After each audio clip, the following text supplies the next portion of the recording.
Ok, alors salut à tous. Bienvenue à début des séminaires de deuxième semestre. Aujourd'hui, nous avons Thibaut avec nous qui va nous parler de théorie des groupes très Bonjour. marrante. Vous allez voir. Je vais laisser parler après. Euh, donc voilà, j'espère que vous vous amuserez bien et que vous découvrirez plein de nouvelles choses marrantes. Et rappelez-vous aussi que ce séminaire il est en 2 fois, donc il y aura la suite la semaine prochaine. Voilà. Merci, Jeff. Et sinon, moi, j'ai juste vu une question dans le chat, donc je réponds tout de Ouais, suite. vas-y. L'enregistrement sera dispo sur YouTube. On a une chaîne CQFD pour checker, je mettrai le lien après si vous voulez. Et voilà. Et je vais faire le séminaire sur tablette graphique et si ma calligraphie est suffisamment bonne, je vous enverrai les notes. Enfin, on la joindra peut-être au mail de la semaine prochaine. Alors, avant de commencer, avant d'attaquer le fond du sujet, je vais m'occuper de la forme. Alors, comme Léon, je vous encourage à allumer vos caméras, comme Jefferson aussi, ce qui m'évitera de parler dans le vide. Je vous encourage aussi à tout moment à prendre la parole à l'oral, sauf si vous êtes au Rolex et si ce n'est pas possible. Et dans ce cas-là, si vous posez une question dans le chat, Jefferson, est-ce que tu peux t'occuper de me les lire? Ok, parfait. Nickel, nickel. Okay. Merci. Donc, ouais, bon, personne ne veut activer sa caméra, c'est pas très grave. Si vous êtes en pyjama, on s'en fout, hein. Il n'y a aucun souci. Donc, je fais le partage d'écran. Alors,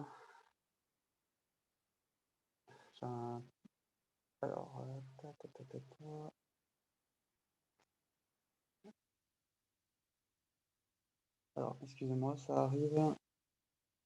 Juste un petit histoire de réglage. Vivement le retour en présentiel. Donc, a priori, maintenant, vous voyez mon écran. Ok. Léon, il acquiesce bien, ça me va. Alors, l'objet de... Je sais pas commencé chez les... Excuse-moi. De quoi? En fait, il m'indique juste que tu as commencé le sharing, mais c'est pas encore... je vois pas encore ton écran. Je sais pas commencé chez les autres. Non, moi non plus, là pour l'instant, je ne vois pas l'écran. Vous voyez pas l'écran? Ah, ça va arriver. Ah oui, le partage d'écran est en pause. Je sais pas pourquoi. Le partage d'écran est en pause. Là, c'est bon ou pas?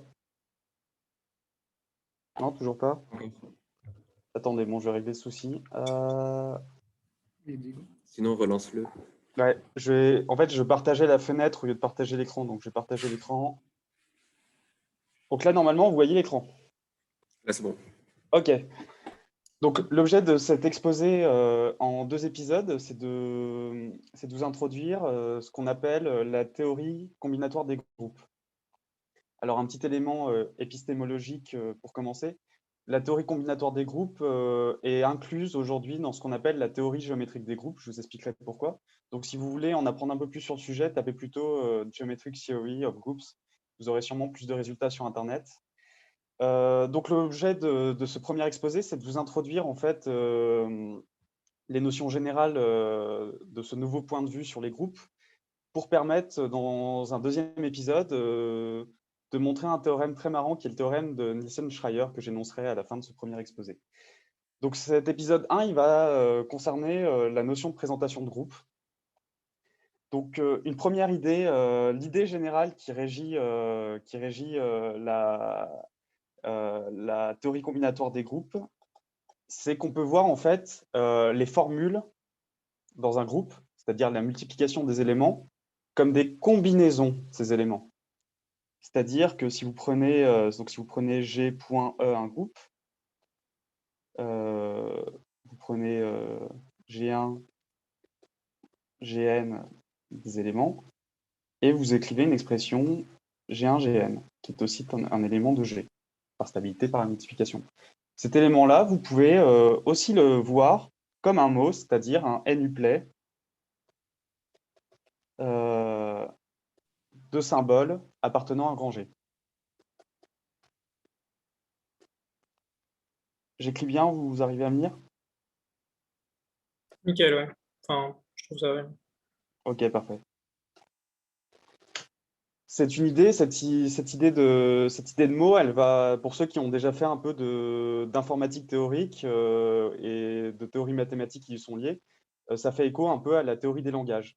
En fait, un groupe, c'est une sorte de langage dans lequel on rajoute des règles algébriques. C'est-à-dire, par exemple, si vous faites 1 suivi de 1 dans le groupe Z+, vous allez obtenir 2. Donc le mot 1 plus 1, la formule 1 plus 1, est identifié à la formule 2. Donc c'est cette idée-là, en fait, qui va régir la théorie combinatoire des groupes. Alors, je vous donne tout de suite les références qui guident cet exposé. La première référence, c'est un bouquin de Jean-Pierre Serre qui s'appelle, je crois que c'est Arbre, Amalgame et SL2. Alors, je vérifierai le titre pour la prochaine fois, mais il est dans l'abstract, hein. Et donc ça, c'est un bouquin de Serre. Et je vous encourage vivement à regarder sur Moodle les notes de Catherine Hess en théorie des groupes, qui personnellement m'ont beaucoup aidé à comprendre pas mal de choses abordées dans le bouquin de Serre. Donc pour les bachelors qui seront en première année, le cours de Catherine, c'est un cours de deuxième année. Donc on va tout de suite attaquer la première partie de cet exposé qui est l'introduction au groupe libre. Donc encore une fois, vous n'hésitez pas à n'importe quel moment à m'interrompre pour poser des questions. Pourquoi, alors, avant de dire ce qu'est un groupe libre, on va déjà expliquer pourquoi on va en parler. Les groupes libres, ce sont les briques de base de la théorie combinatoire des groupes. Dans le langage de la théorie combinatoire, vous pouvez construire n'importe quel groupe à partir des groupes libres. Voilà, motivation, briques de base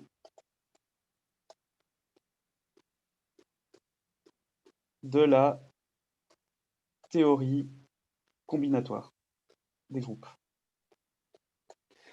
On va tout de suite se ramener à une autre structure algébrique qu'on connaît beaucoup mieux et construire en fait cette théorie des groupes libres par analogie. Donc, qu'est-ce qu'on connaît bien comme structure algébrique? Les espaces vectoriels. Et ceux qui m'ont eu en TA en théorie des groupes savent que j'aime bien tout voir à travers l'analogie des espaces vectoriels. Donc, dans les espaces vectoriels, donc je prends V, un KEV, où K est un corps quelconque, et je prends grand X, une partie de V. On a plusieurs qualificatifs pour désigner les parties de V. On peut avoir des parties génératrices. Une partie génératrice, ça signifie que tout élément V appartenant à V s'écrit comme une combinaison linéaire d'éléments de grand X. Donc on les prend distincts pour éviter les redondances dans la formule. Donc il existe x1, xn distinct, il existe alpha, alpha n appartenant à K, tel que V est une combinaison linéaire dxi. Cette notion de générateur, vous la connaissez aussi en théorie des groupes. Je ne reviendrai pas forcément dessus, mais vous savez qu'une partie génère un groupe si tout élément du groupe s'écrit comme un produit avec des puissances plus ou moins 1 d'éléments de notre partie génératrice. Quelque chose qu'on connaît bien pour les espaces vectoriels, qu'on connaît moins pour les groupes, c'est la notion de liberté. Ouais, j'écris un mot qui n'existe pas. Donc une partie est libre si toute formule, donc ils sont toujours distincts à chaque fois, si toute formule, toute combinaison linéaire d'éléments égale à 0 implique que les éléments dont on était en train de faire la combinaison linéaire étaient en fait sommés avec des coefficients tous égaux à 0. Si vous voyez une erreur aussi à un moment dans une propriété, vous m'arrêtez. Qu'est-ce qu'on est en train de dire là? En gros, une formule libre, c'est une partie libre, c'est une partie qui génère des formules uniques. C'est-à-dire que chaque élément dans l'espace engendré par grand X s'écrit d'une et d'une seule façon. Donc dans l'espace vectoriel engendré par grand X, on n'a pas beaucoup de relations. Chaque élément petit x appartenant à grand X génère son propre degré de liberté et tous ces degrés de liberté sont indépendants les uns des autres.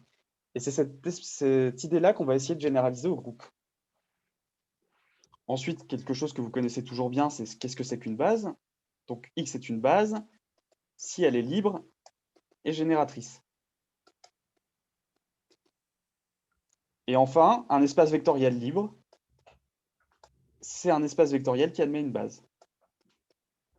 KEV qui admet une base. Alors, petite question pour vous. Est-ce qu'il existe des espaces vectoriels non libres?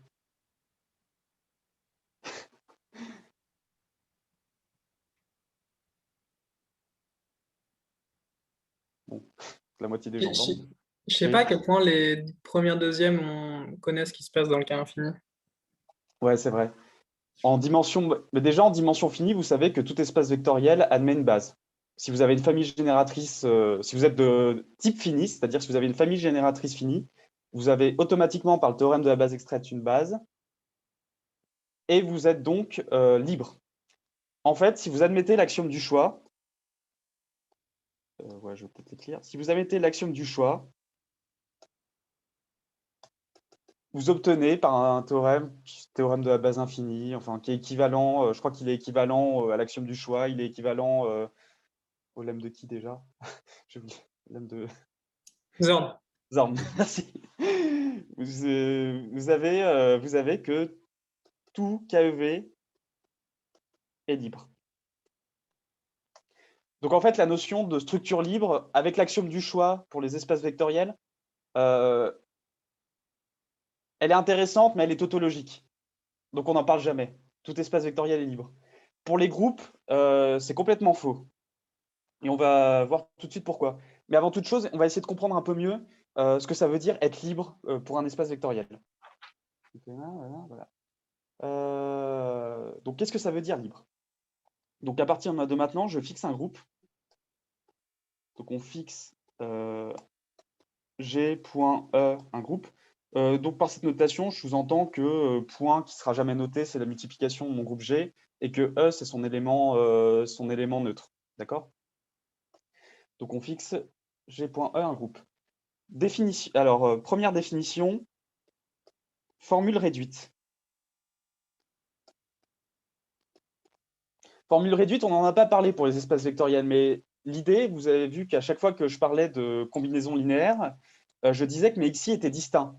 Parce que s'ils ne le sont pas, je peux éventuellement les rassembler et faire des factorisations. Donc l'idée, c'est qu'il y a des formules qui sont surchargées, c'est-à-dire qu'on n'a pas fait toutes les simplifications pour les rendre les plus claires possibles. Donc pour les espaces vectoriels, ça revient à factoriser par des xi distincts. Pour les groupes, ça va être un peu plus compliqué que ça, mais pas beaucoup plus. Donc, définition, formule réduite. Donc, une formule x1, epsilon 1, xn, epsilon n. Donc, ça, c'est une formule réduite. Donc, x1, xn sont des éléments de G. Epsilon 1, epsilon n appartiennent à plus ou moins 1. D'accord? Une formule, dans les groupes, on met toujours des exposants positifs et des exposants 1 et des exposants moins 1, puisqu'on a stabilité par l'inverse. Donc, c'est une formule réduite si, pour tout i appartenant à 1, n-1, vous avez que soit que xi, soit vous avez xi, qu'est-ce que je dis? Soit vous avez xi égale xi plus 1 et epsilon i égale epsilon i plus 1, soit vous avez xi différent de xi plus 1. D'accord? Je donne tout de suite un exemple, parce que ma définition est probablement fausse, parce que je m'embrouille à chaque fois. Mais sur des exemples, ça se voit bien. Donc si vous avez grand X, c'est une partie à deux éléments contenus dans G. A, B, c'est une formule réduite. A, A-1, B n'est pas réduite.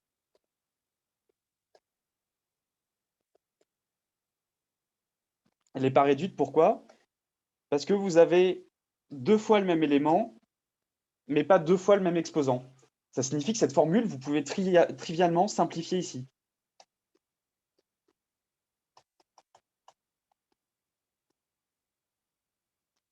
Donc l'idée, nous, c'est qu'on va s'intéresser que à des formules réduites, c'est-à-dire des formules où si à un moment donné, un élément rencontre tout de suite après son inverse, on les simplifie, on les fait disparaître de la formule. L'idée est claire ou pas? Ouais, ça va. Alors, qu'est-ce que c'est une famille libre ensuite? Ben, une famille libre, en fait, c'est une famille dans laquelle, si vous avez une formule réduite, pardon, eh ben, elle ne peut pas être égale à l'identité, sauf si c'est la formule vide. D'accord? Sauf si vous avez identité égale à l'identité. Je vais écrire ça tout de suite. Donc, def famille libre.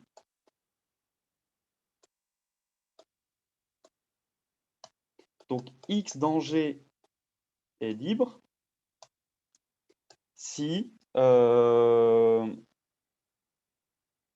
que soit X1, Xn appartenant à G, quel que soit epsilon 1, epsilon n appartenant à plus ou moins 1, x1 epsilon 1, xn epsilon n égale à l'identité, ça implique que la formule est non réduite.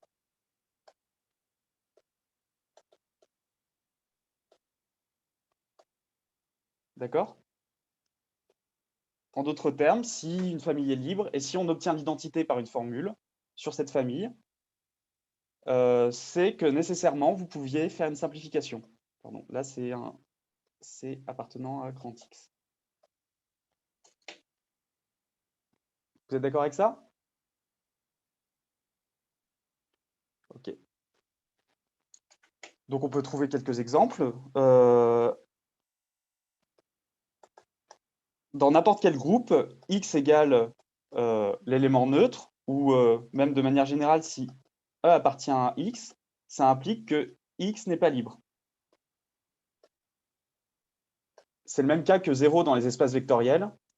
Si vous avez l'identité de votre structure qui est dedans, vous pouvez l'ajouter artificiellement dans une formule et quand même obtenir l'identité, donc ça ne peut pas être libre. Vous voyez, il y a un aspect formel quand même. E carré, c'est une formule qui est réduite. E carré est réduite comme formule. On ne peut pas faire de simplification formelle, mais c'est une formule non réduite. D'accord? E carré est une formule réduite sur X, qui est égale à E. Ça, c'est un premier exemple. Deuxième exemple, si A différent de B, non, pardon. Si G est un groupe commutatif,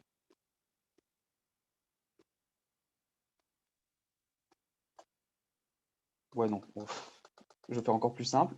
Si G, c'est Z carré, si vous prenez la famille 1, 0 et 0, 1, X n'est pas libre.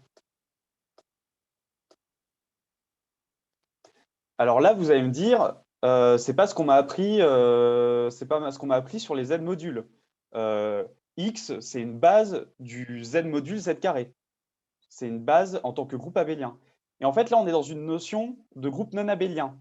Ce qui signifie qu'en fait, la commutation, c'est déjà une relation sur votre groupe.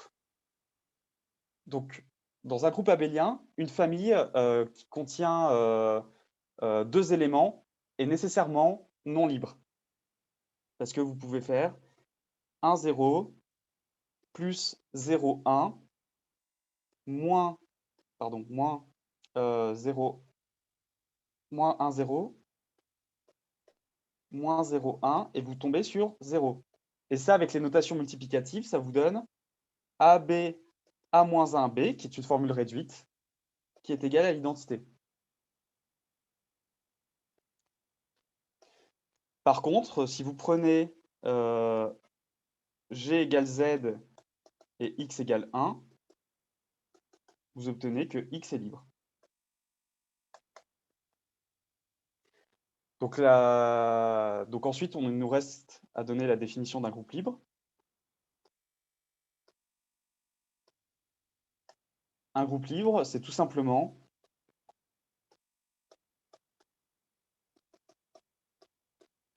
un groupe qui admet une base. C'est-à-dire qu'il existe X libre tel que G, ça soit le groupe engendré par la famille libre X. Et tout de suite un exemple. G égale Z est libre. G égale Z carré ne l'est pas.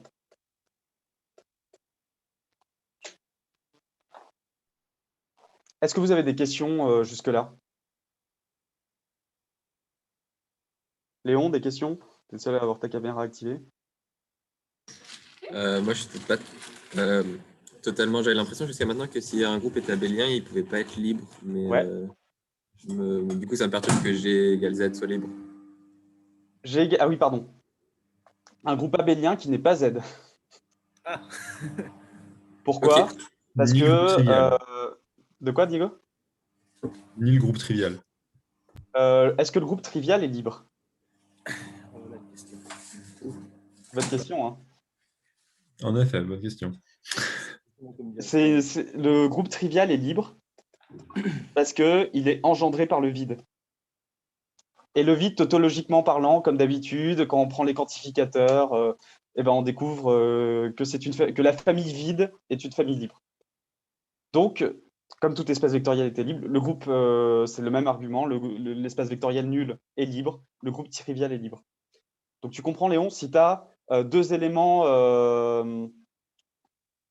dans un groupe abélien où tous les éléments ne sont pas, ou qui n'est pas engendré par un seul élément, tu peux prendre un commutant et ça te donnera une relation. Ok? Qui se regroupe. Ouais, c'est bon, merci. D'autres questions avant de passer à la partie suivante? N'hésitez pas à activer vos caméras, vous montrer tous ceux qui sont dans l'obscurité là. Non. Je crois que tu les vois pas parce qu'il y a d'autres gens qui ont leur caméra allumée. Style Bah, budget. pour moi, vous êtes 4 avec la caméra allumée. Ah oui, on est 4. Ouais. Bon, je continue de toute façon. Alors, une question, on a deux groupes libres. On en a deux. On a Z, on a le groupe trivial. Question, est-ce qu'il en existe d'autres? Est-ce que quelqu'un a une réponse? Quelqu'un qui ne connaît pas déjà la réponse?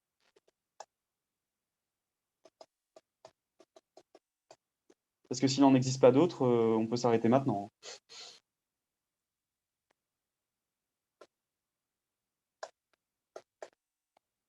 La réponse est oui.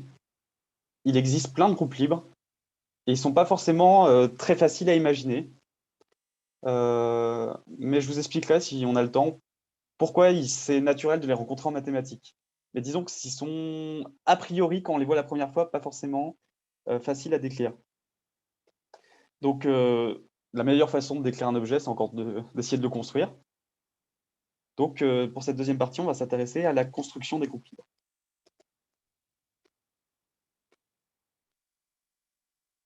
Et je vais mettre un petit coup de collier parce que sinon, on n'aura jamais fini à temps. L'idée, alors le but, je prends X un ensemble et je veux construire un groupe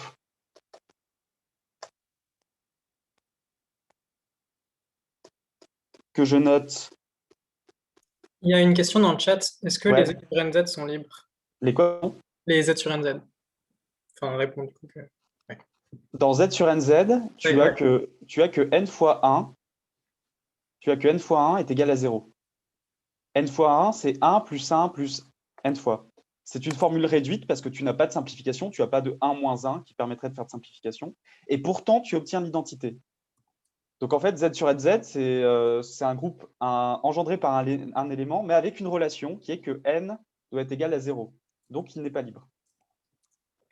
Ça répond à ta question, illustre inconnu dont je ne vois pas le nom ni n'entends la voix. Tu me diras, Jefferson, si c'était... Donc je reprends. Je veux trouver un groupe que je vais noter L de X qui admet une base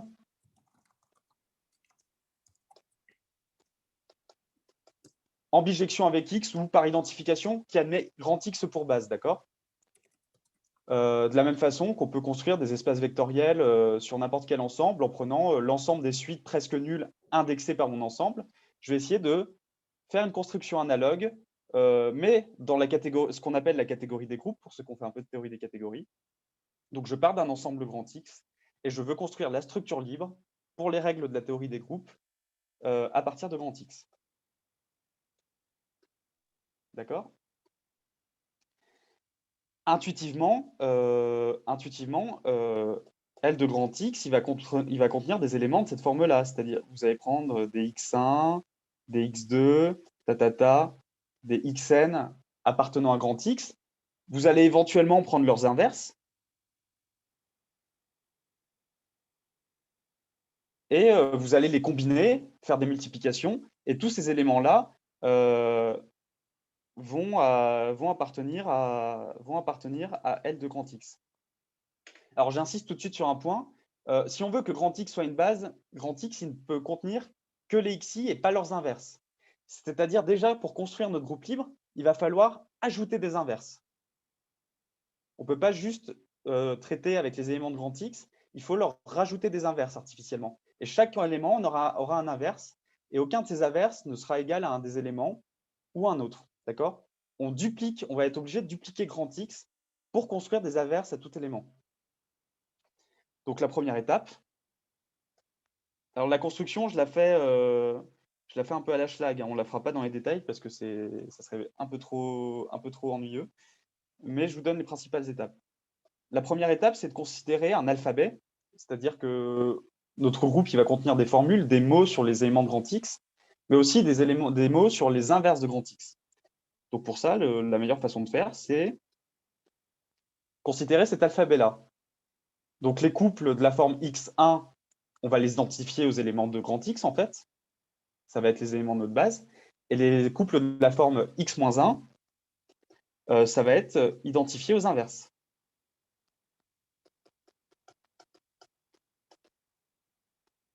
Et donc l'idée, c'est qu'on va partir de ce qu'on appelle le monoïde libre engendré par sigma. Et en gros, c'est l'ensemble de toutes les formules en les éléments de grand X et en les éléments de grand X croix moins 1. D'accord? C'est clair jusque-là? Et donc, un élément x1 epsilon 1, xn epsilon n, c'est ce qu'on voudra correspondre à x1 epsilon 1, xn epsilon n. En particulier, sigma 0, c'est un ensemble qui contient ce qu'on appelle le mot vide, qu'on note epsilon, et epsilon, c'est ce qui va correspondre à l'élément neutre dans le groupe qu'on va essayer de construire. Encore une fois, vous m'interrompez à la moindre question. Ensuite, vous pouvez concaténer des mots. Si vous avez M' appartenant à sigma étoile, vous pouvez construire la concaténation de M et M'. Et je vous le donne en 1000. La concaténation, c'est ce qui va nous permettre de construire notre multiplication sur nos groupes. D'accord? Donc, la première étape, on veut un ensemble dans lequel, constitué de toutes les formules possibles et imaginables sur grand X et grand X puissance moins 1, eh ben, on le balance. On prend l'ensemble de toutes ces formules. Ensuite, on a un problème. Parmi toutes ces formules, il y en a certaines qui vont être réduites. Donc, on va avoir une sorte de forme canonique pour nos éléments, mais on aura des formules non réduites. Et on veut que ces formules non réduites, elles soient toutes égales à une formule réduite. Vous voyez l'idée? On fait des simplifications et on a et on obtient un élément sous forme réduite. Donc ça, c'est un coup classique en maths. Quand vous voulez construire une structure, vous sortez l'artillerie lourde et puis ensuite vous faites un quotient par une relation d'équivalence bien choisie. Eh bien, allons-y. Choisissons bien notre relation d'équivalence.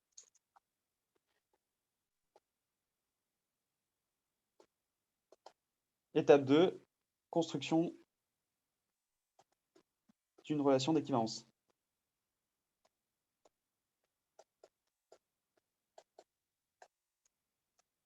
Est-ce que quelqu'un a une idée de ce que ça pourrait être la relation d'équivalence? Diego, Léon, le seul public que j'ai. La simplification? Qu'est-ce qu'on entend par la simplification? Bah, je barre les trucs qui sont pareils. Ou les inverses. Ouais, c'est ça. Il y a un lemme qui nous dit que si vous prenez M dans sigma étoile, il va exister M, que je vais noter M chapeau, qui est aussi dans sigma étoile, mais qui est réduit, au sens où je l'ai dit tout à l'heure, c'est-à-dire dans lequel on ne peut pas faire de simplification, tel que on peut partir de M et aller jusqu'à M chapeau en faisant des opérations de ce genre-là. Si vous avez x, x-1, vous le faites disparaître, ou si vous avez x-1, x, vous le faites disparaître aussi. Je vais un peu vite dans les notations, hein, c'est très informel, mais vous voyez l'idée. Je prends ma formule M, je fais toutes mes simplifications, et au bout d'un moment, je vais obtenir une formule réduite. Et ce que me dit ce lemme, qui est assez intuitif, qui n'est pas forcément difficile à montrer, c'est un peu laborieux, il faut le faire par induction sur la longueur de mes formules. Ce qu'elle me dit, c'est que si j'atteins un mot réduit à partir d'un mot M, je peux en atteindre qu'un seul. Il n'y a qu'une seule façon de réduire mes mots. D'accord? Et donc, à partir de ce moment-là, la définition que je peux donner pour ma relation d'équivalence, c'est dire que deux formules sont équivalentes si et seulement si leurs formes réduites sont égales. Vous voyez l'idée? Et donc, si les formes réduites sont égales, on dit que c'est la même formule, que ça représente le même élément de Lx. Donc, l'étape 3, c'est de faire le quotient. Alors, il y a plein de petites propriétés. Quand même, plein de petites propriétés que je ne m'amuse pas à montrer, mais qui se font très bien. Si M est équivalent à M' et si N est équivalent à N', vous avez que M.N est équivalent à M'.N'. C'est une relation d'équivalence qui passe à la concaténation. Donc, quand on va faire notre quotient, il est fort probable qu'on ait de bonnes surprises, et notamment que notre concaténation, elle devienne une multiplication. Bon, spoiler, c'est ce qui va se passer. Autre spoiler, je ne ferai pas la démonstration. Mais je vous donne les principales idées, c'est des choses que vous pouvez faire vous-même, en fait. Est-ce qu'il faut les faire soi-même? Oui, un jour dans votre vie, il faudrait s'amuser à ça, parce que c'est très formateur comme construction. Mais c'est pas compliqué. C'est un peu laborieux, mais pas compliqué. Donc, étape 3. Qu'est-ce que c'est que mon groupe libre sur X? Eh ben, je prends sigma étoile. C'est pas un sigma, ça. Je prends sigma étoile et je le regarde modulo ma relation d'équivalence. Je prends ma loi de concaténation et grâce à cette propriété de compatibilité qui est juste au-dessus, elle passe à la relation d'équivalence. Et enfin, je prends le mot vide et je prends sa classe d'équivalence. Et ben, si je prends ce triplet, on peut vérifier que ceci est un groupe. Théorème, Lx est un groupe et grand X est en bijection avec l'ensemble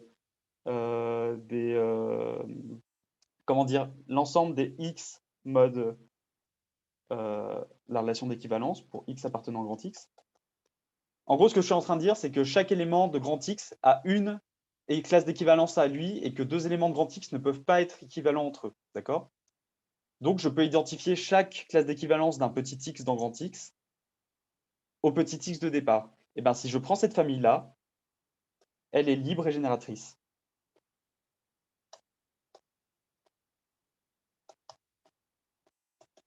conclusion, grâce à cette astuce de je construis l'ensemble des formules et je quotiente par la relation d'équivalente induite par la réduction des formules, j'obtiens mon groupe libre sur un ensemble qui n'est pas vraiment grand X, qui est un artefact, mais en bijection avec grand X. Et là, on est dans un point de vue catégoriciel. Bon, pour ceux qui ne connaissent pas la théorie des catégories, ça vous passe au-dessus. Pour ceux qui la connaissent, vous savez que deux ensembles à bijection près, ça reste le même ensemble du point de vue des catégories. Donc là, on a un ensemble en bijection avec grand X qui engendre notre groupe. Donc, on a gagné le jackpot. D'accord? Qu'est-ce que nous donne cet exemple sur une famille à deux éléments? Alors, c'est un petit spoiler de la semaine prochaine, quand on va regarder les graphes de Cayley, mais on peut représenter assez joliment ce qu'est le groupe libre à deux éléments par un graphe, en fait. Si vous partez de l'identité, vous avez trois possibilités. Vous multipliez par A, vous multipliez par B, vous multipliez par A-1, vous multipliez par B-1. D'accord? Donc là, c'est B-1, là, c'est B, là, c'est A, là, c'est B-1. À chaque étape, vous obtenez, donc ici, vous obtenez B, ici, vous obtenez A, ici, vous obtenez B-1. Non, qu'est-ce que je dis? Ça, c'est 1-1. Vous obtenez 1-1, et ici, vous obtenez B-1. Vous pouvez refaire la même opération, c'est-à-dire ici, multiplié par A, vous allez obtenir B-A fois A. Ici, vous allez obtenir B-2. Et vous pouvez le faire ici aussi. Ici, vous allez multiplier par B, vous allez obtenir AB. Ici, vous pouvez obtenir A carré, etc. Donc, vous pouvez construire cet arbre à l'infini, ce qu'on appelle un arbre infini régulier d'arité 4. Chaque sommet a exactement 4 branches. Et cet arbre-là représente très bien, en fait, ce que donne votre groupe libre sur deux éléments. Chaque sommet est indexé par une formule réduite. Donc, l'ensemble des sommets, c'est l'ensemble des éléments de votre groupe.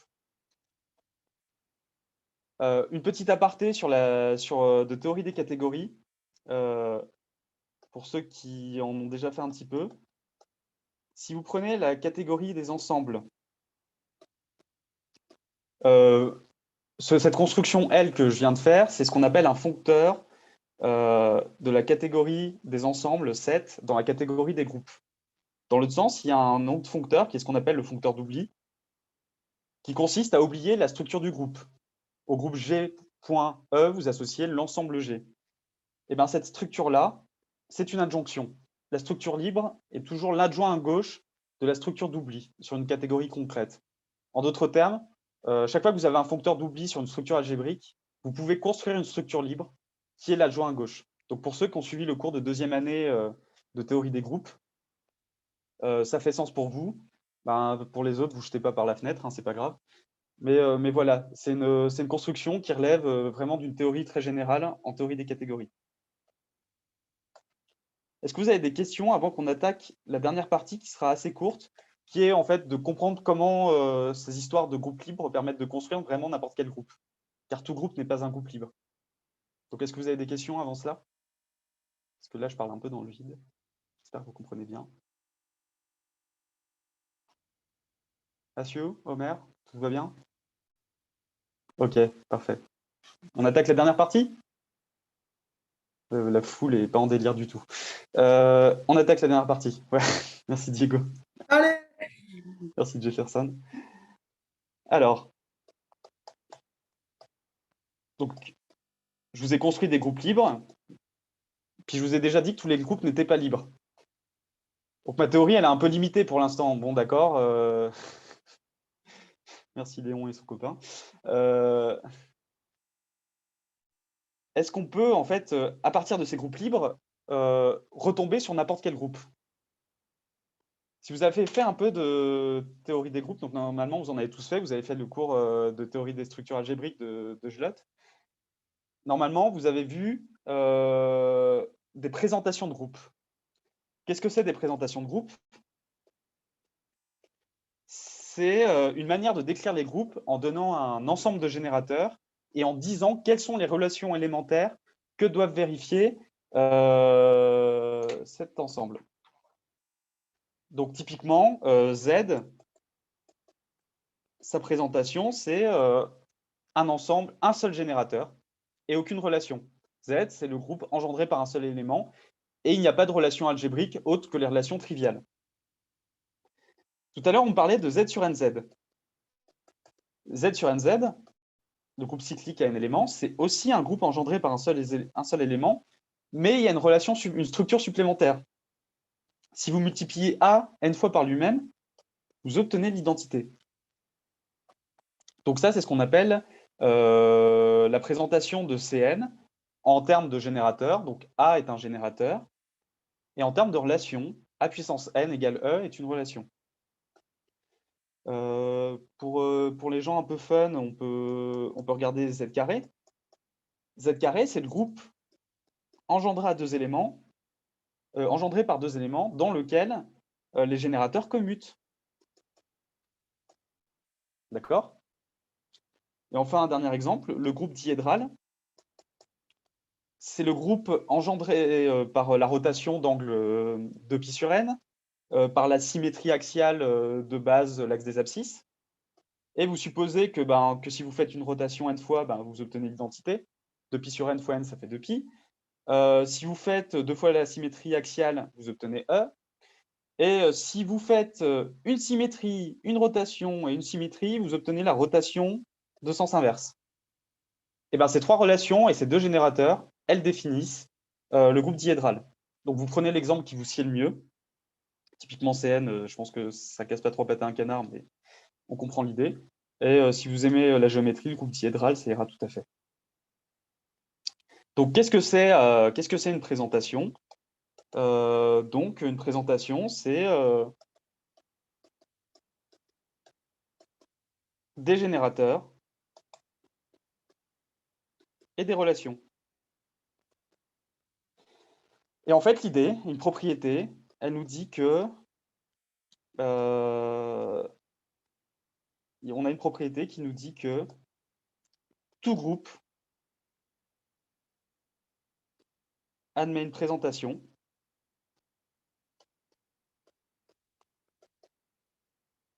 d'accord? Donc il existe un set de générateurs et un set de relations.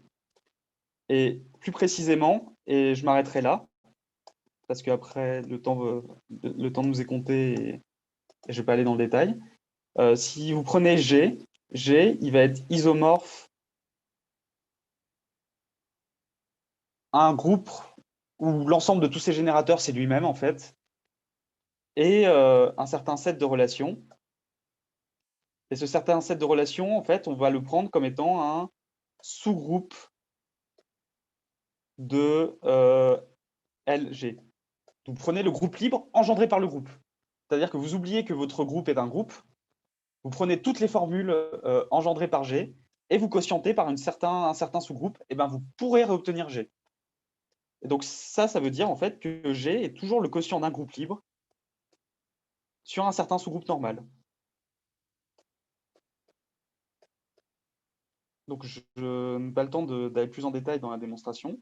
Mais voilà, là vous avez l'explication sur l'intérêt des groupes libres, sur le pourquoi ils sont la brique de base de la théorie combinatoire des groupes.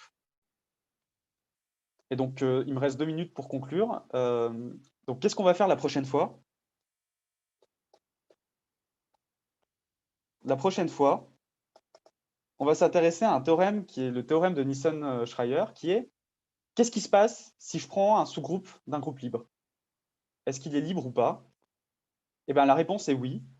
Elle est non triviale, c'est-à-dire que c'est compliqué de le montrer, contrairement aux espaces vectoriels, contrairement au groupe abélien, mais on peut montrer que tout sous-groupe d'un groupe libre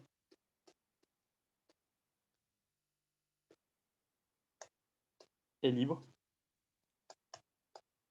Et une petite idée de pourquoi c'est pas trivial, il y a des groupes libres, le groupe libre généré par deux éléments, donc le graphe que j'ai tracé tout à l'heure, il admet des sous-groupes qui ont des bases infinies. C'est-à-dire que le théorème de la base extraite ne fonctionne plus. Et donc, il va falloir ruser un petit peu. Et donc, je vous dis, je vais prendre les questions s'il y en a juste après, mais pour ceux qui veulent partir, je vous dis à la semaine prochaine où on va manipuler ces objets qu'on a construits cette semaine et essayer de montrer des théorèmes rigolos dessus à l'aide d'actions de groupe sur les graphes. Merci à tous.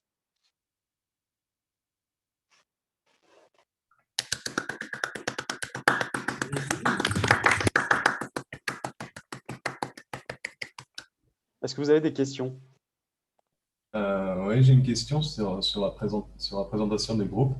Du coup, Ouais. si je Je donne vais aller une très vite, ce que je suis désolé. c'est des mots, comme on l'a construit avec les groupes libres, mais on ajoute encore à la relation d'équivalence les conditions qu'on a ajoutées. C'est exactement ça. C'est une construction possible. Si tu veux construire XR, enfin le groupe de générateurs X et de relation R, tu peux le faire. Tu peux reprendre la démonstration et faire la relation d'équivalence. Une autre façon de faire, j'ai pas eu le temps d'aborder ce sujet parce que j'ai pris un peu trop de temps au début, mais il y a une propriété universelle sur les groupes libres.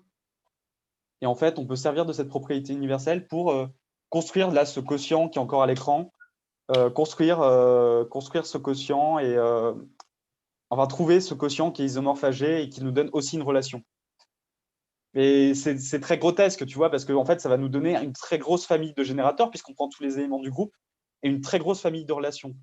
Alors que typiquement CN, on a trouvé une seule relation et un seul générateur. Alors que si on utilise cette méthode-là, tous les générateurs de CN, bah, c'est CN, donc 0, 1 jusqu'à n-1, et on aura un énorme ensemble de relations. Donc, il n'y a pas unicité de la présentation non plus. Et du coup, est-ce qu'il y a une équivalence dans le fait qu'un groupe soit libre et que dans sa présentation, il n'y a pas de relation ensemble? Un groupe est libre s'il admet une présentation sans relation. Ouais, voilà. Mais tu peux toujours rajouter des relations artificielles, on va dire, qui n'en sont pas vraiment. On pourrait imposer que les relations soient réduites. Donc, si les relations sont réduites, là, il doit y avoir des théorèmes d'unicité. J'avoue que j'y ai pas réfléchi, mais Ok, en je tout te cas, vois. si Merci. tu as une présentation sans Pas relation, clair. c'est libre. D'autres questions? Moi, j'avais une question. Là, quand tu montres que tous les groupes sont sous-groupes de groupes libres, comme tu le dis avant, c'est très grossier. Est-ce qu'on a une façon Attends, plus quand j'ai dit quoi, excuse-moi, Diego? que tout groupe est sous-groupe d'un groupe libre? Non, tout groupe est quotient d'un groupe libre. Oui, Oui, c'est pareil. À j'insiste. quelques signes près. Oui, quotient d'un groupe libre, bien sûr. On fait ça de façon assez grossière. Mhm. Est-ce qu'il y a une façon automatique, une façon de faire ça avec moins de. Enfin, de faire ça mieux, c'est-à-dire avec justement seulement quelques relations, pas forcément de façon optimale, parce que c'est pas clair déjà, est-ce que c'est une présentation optimale, mais est-ce qu'on peut faire mieux que ça? À mon avis, déjà, dans le mieux faire, on pourrait se demander s'il y a des façons calculables de le faire. C'est-à-dire, Ouais. est-ce que typiquement un algorithme est capable, est-ce qu'on aurait des algorithmes pour faire ça? Je dirais qu'en toute généralité, non. Bah, la question, c'est vraiment Que, ça, c'est tu as en un toute- groupe, quel est l'algorithme pour trouver une présentation de groupe, quoi, qui est plus simple? Je crois pas qu'il y en ait. je pense pas qu'on ait d'algorithme calculable, puisque de toute façon, nos groupes, on peut tout de suite trouver un groupe trop gros. Et enfin, l'intuition que j'ai, c'est j'avoue qu'il faudrait que je réfléchisse et que je lise un peu pour en être sûr. Mais Ouais, je dirais qu'il y a des groupes trop gros pour qu'on ait l'espoir de le faire. Mais ensuite, on ouais, pourrait, sur les groupes finis, typiquement, ouais. on pourrait le faire. Hein. Vous prenez les groupes finis, ça paraît pas. Ouais, ouais. Tout ça reste fini et on peut faire des algos très dégueulasses qui est d'énumérer toutes les relations possibles en se restreignant peut-être sur la taille des formules et espérer le faire. Mais en toute généralité, non, je ne pense pas qu'il y ait d'algorithme. En toute généralité, c'est un peu difficile parce c'est difficile de maîtriser des gros groupes informatiquement. Et la présentation, c'est justement quelque chose qui sert aussi à permettre aux ordinateurs de comprendre les groupes. Ouais. C'est-à-dire que encoder un groupe, donc les groupes finis, on peut encoder leur table de multiplication. Ça, c'est une façon de faire. Les groupes infinis, ça devient plus difficile. Mais si votre seule information sur le groupe, c'est une règle de génération, une règle de relation, ben là, de nouveau, vous êtes gagnant. vous pouvez encoder un groupe infini dans l'ordinateur. Z, par exemple, vous dites, ben, Z, c'est le nombre 1 et une relation.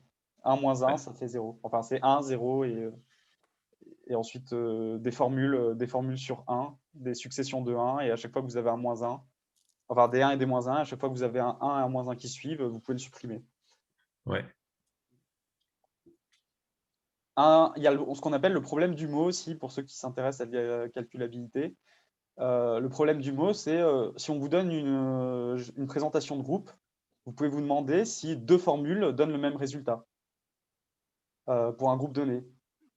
Et ça, c'est calculable pour les groupes finis, pour les groupes virtuellement finis, je crois, enfin, à des histoires de quotient près.